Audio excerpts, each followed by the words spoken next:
Hi, Scott Dolan, MarineMax here in Lewisville, Texas. We're going to take a look at a brand new Harris Cruiser 210 with a 150 on it. All right, so Harris 210 Cruiser.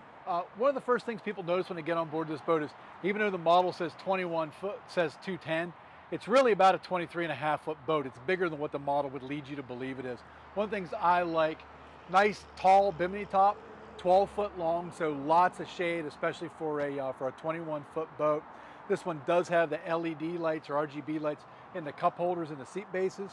Has this really nice flip up table. Of course, the boat comes with a second table also.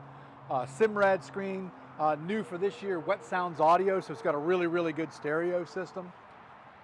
Submersible swim seat, stern safety fencing, tow bar, and also the new lily pad ladder. So fully optioned boat in a slightly smaller package. So if you have any questions about this or any of the other boats you see online, pick up the phone and give us a call. We'd love to talk to you.